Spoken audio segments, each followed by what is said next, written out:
So the first machine, Lady Olivia, this is a rare machine, 1906 auction, built in Northampton. You'll find two of them together, but there are only 6, we believe, in the country that are moving.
The lady driving that had a proposal 2 weeks ago and said yes.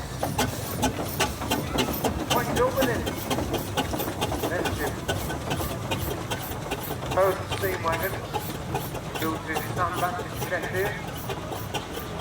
When these started off, they could do 35 miles an hour.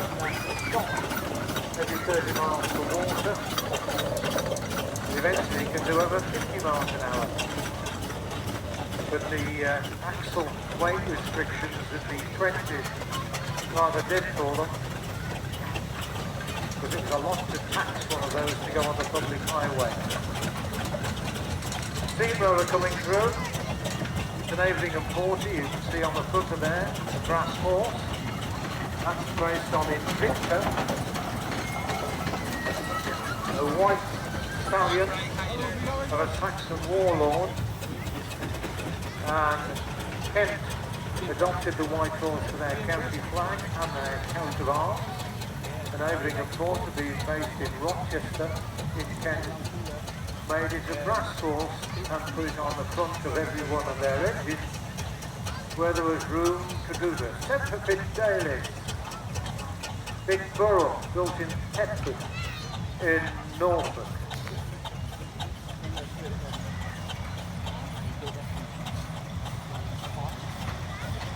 The general purpose engine was used to drive static equipment like circuit saws, pumps, threshing machines of course, but were too heavy to go directly onto the land. They were to compact the topsoil, and the design of these didn't change from 1880 to 1942 when the last one was built. They had a resurgence during the Second World War, where we were very short of fuel, but we were sitting on top of millions of tons. Splendid Shuttleworth general purpose engine. This is Louise.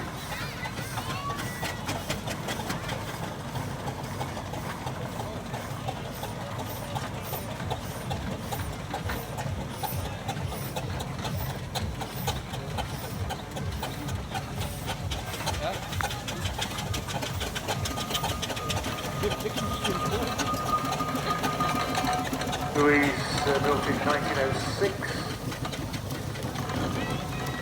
Mr. Lister of Porter. Aisha, Aveling Porter roller. 1926, I think.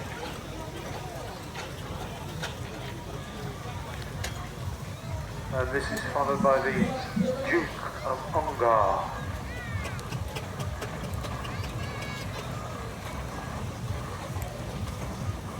Burrell, so a general purpose engine.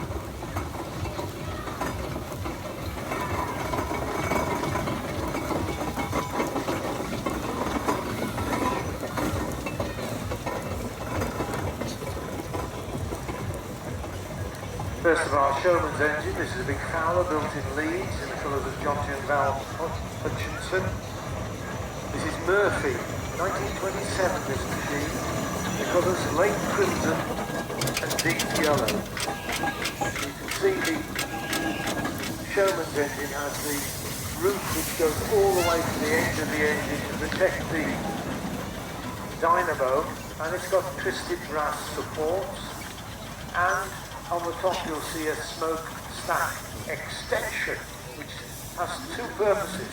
One is to keep the smuts and the smoke out of the eyes of the paying customers, always a good thing that. And the second thing, it also improves the draft of the fire. The very first Showman's engine was built in 1889 by Burroughs. The last one was built in 1934 by Fowlers. There were only 1,000 of them ever built as Showman's engines. A lot were converted from general purpose engines and even steamrollers. Not the ones in the arena, of course. Windrush, heavy haulage machine.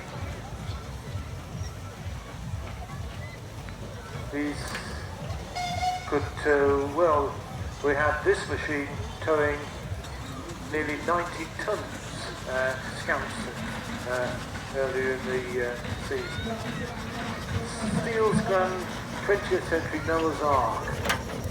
That was one of the rides they used to tie around the Noah's Ark. The animals went in 2x2.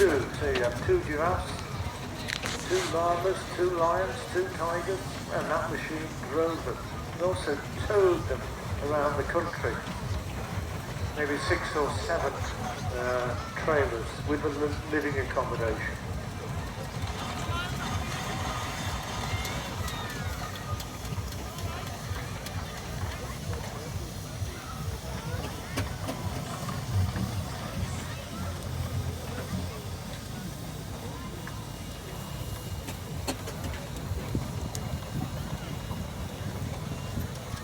See our YTS scheme there. How old's he? And you need lots of turns to get it round. Still, that's the future of speed on that engine.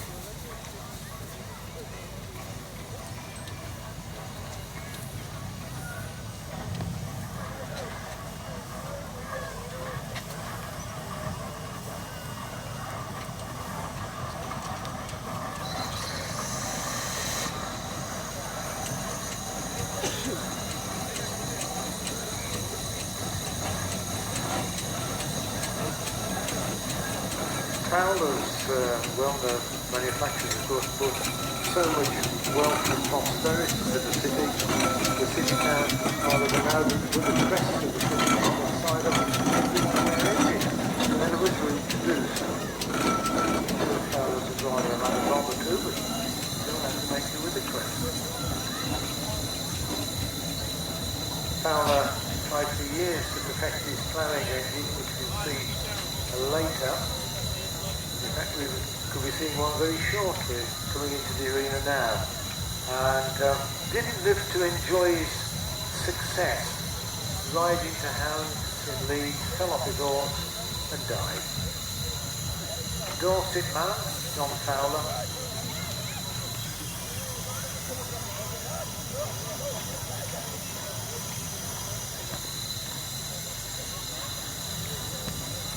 And John Fowler's digging machine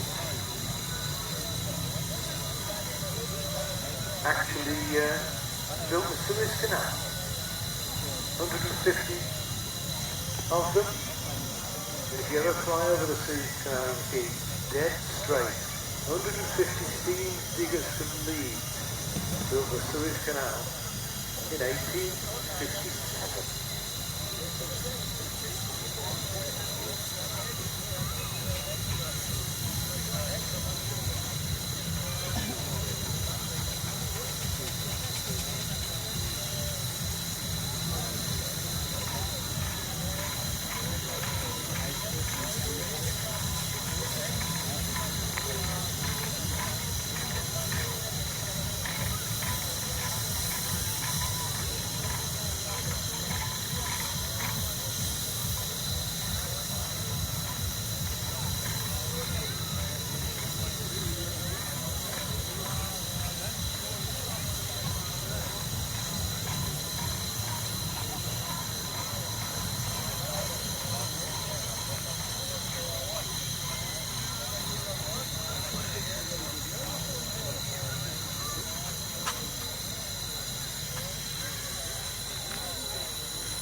At the start of the First World War, the government requisitioned a lot of big steam engines for work in France and Belgium because they could pull huge loads from a standing position.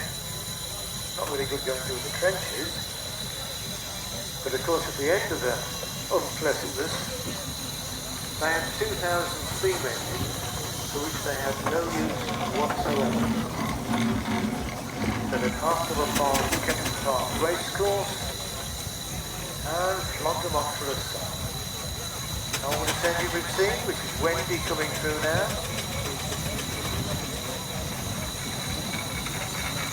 This is a Costa into Lincoln in 1899. Wee McGregor in the colours of Ayr County Council. The crest on the front, but also the crest of the city of Leeds, Wee McGregor.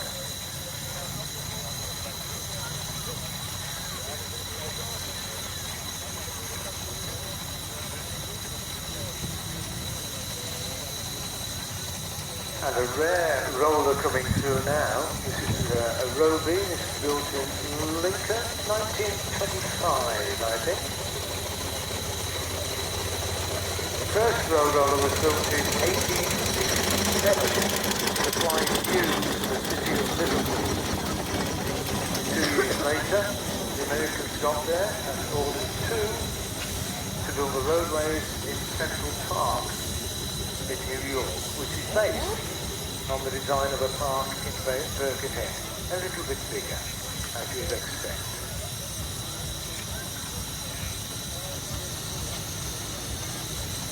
Aveling Porter built 8,000 steam rollers.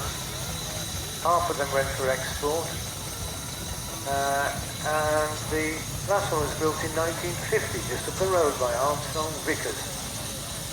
Supplied new to Argentina. Rumour is they have yet to pay for it.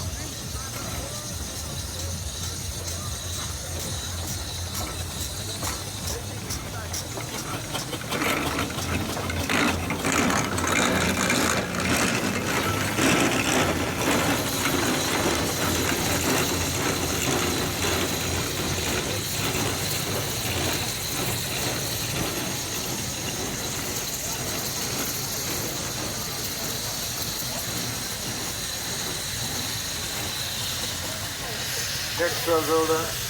Paint job not quite finished yet. 1926 Marshall, built in Gainesville in Lincolnshire. And there are only 31 of those ever built. Don't get many of them. As opposed to the Aveling Porter behind it, which is Pegasus. They built 8,000 of them.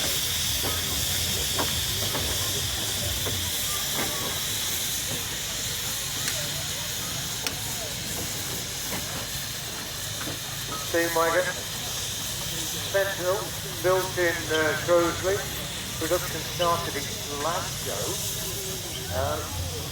then moved to Shrewsbury, and Sentinel adopted the Henry Ford way of manufacture. Conveyor belt, very good.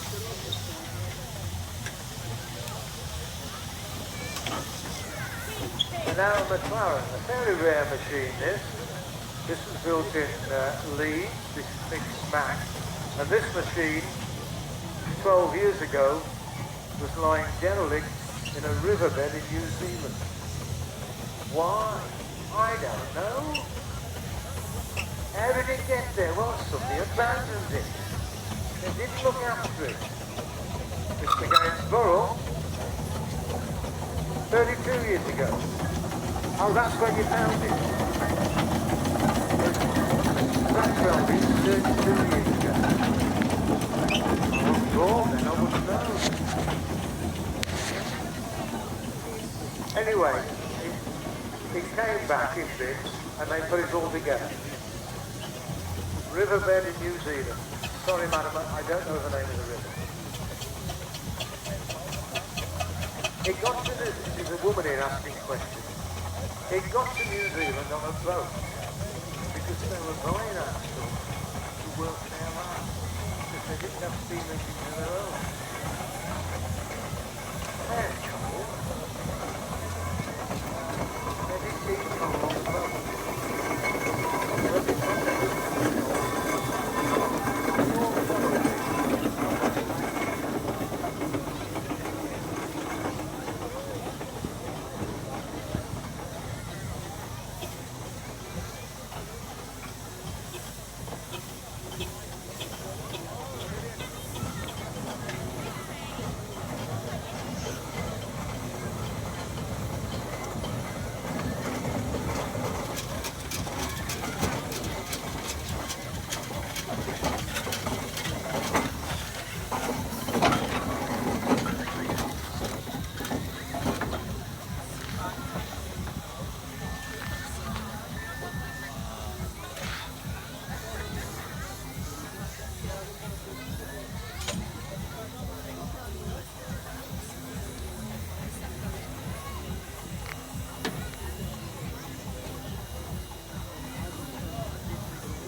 This looks like Supremacy to me. The Fowler, built in 1925. General purpose engine. Sometimes we have dogs, but not today. On your own, no dogs.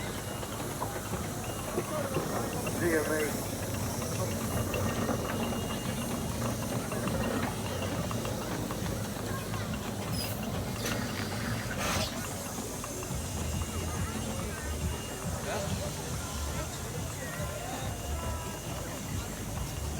Midnight of these huge not general purpose, heavy haulage, weighs 18 tons, I would think.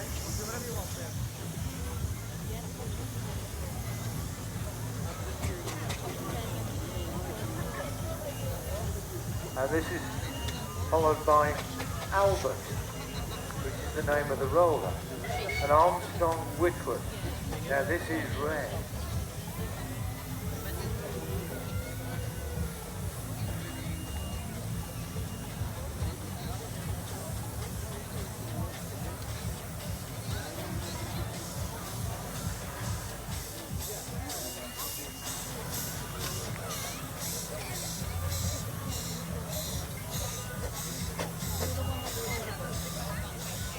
For the Armstrong Whitworth, built in Manchester, there's only 4 of these left. The 10-tonner in the world. That's not a lot, is it?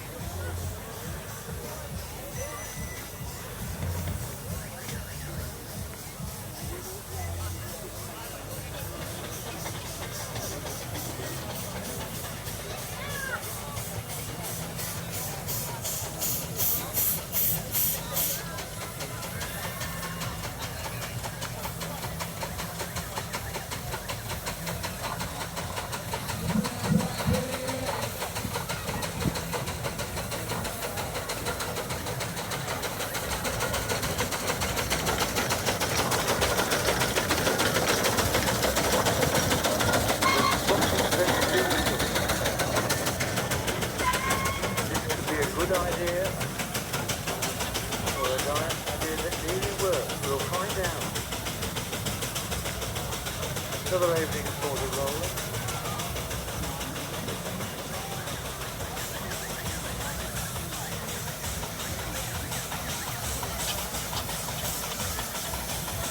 It's Tiger. 1920, Mr. C.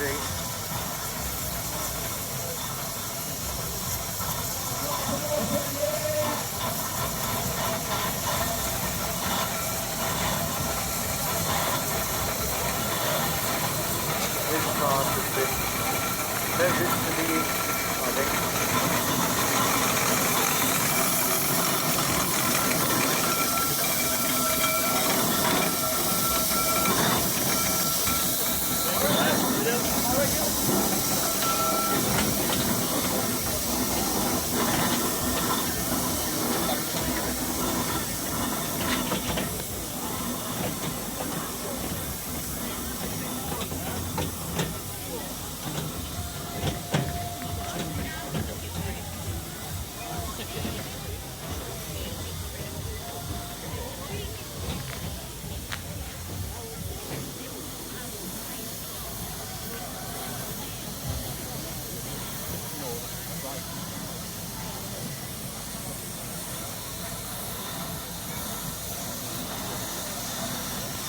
Stafford with his heavy haulage, pulling a few tons on the back there. People flatten the grass, don't it?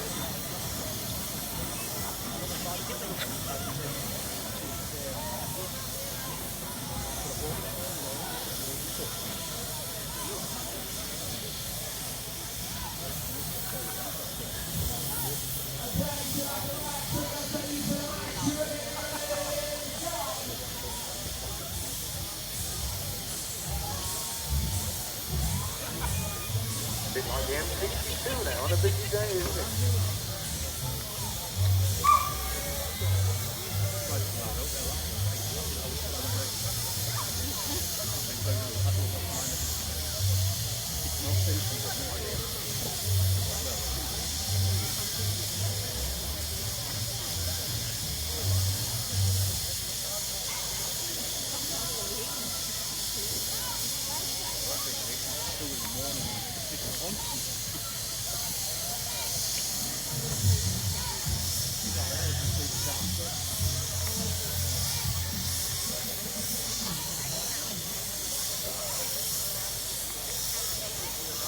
So you may have heard the whistles of the little steam engine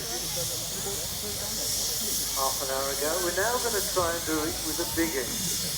They can't hear me. But that's one of those things. It'll happen, believe me. So if you're a nursing mother of a nervous disposition, got small children or dogs which frighten easily, get hold of them. Because we're going to get our engines blowing their whistle.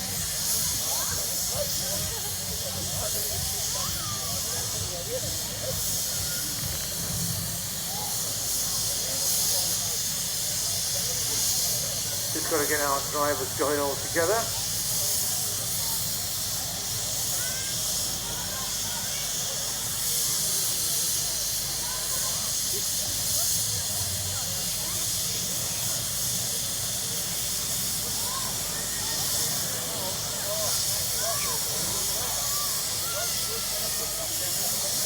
Right, we're going to start with a whistle. 3, 2, 1, go for it. And see if they're all joining. That's better. Go on, keep going.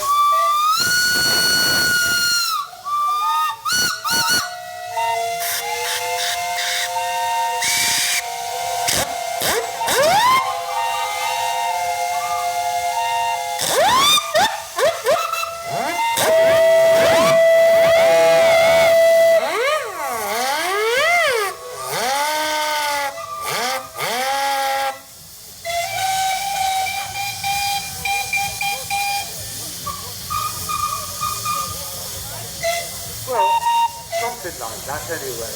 Yeah. They all nearly started together, nearly finished together. A bit in the middle was good. And now the next voice you hear will be an expert in steam who has travelled the far corners of the world to come here today. And the voice will hear with that of James West. There we go. Afternoon, ladies and gents. So we're going to give you a bit about some history and a bit of education on various types of steam engines. Some of the engines are going to head out the arena now, but we're going to have a few left in. And the engines that are left in, we're going to explain what they do, how they work, etc. So you'll understand what all the different engines are, why they look different, why some are big, why some are small, why some look very heavy, why some of them don't look very heavy at all.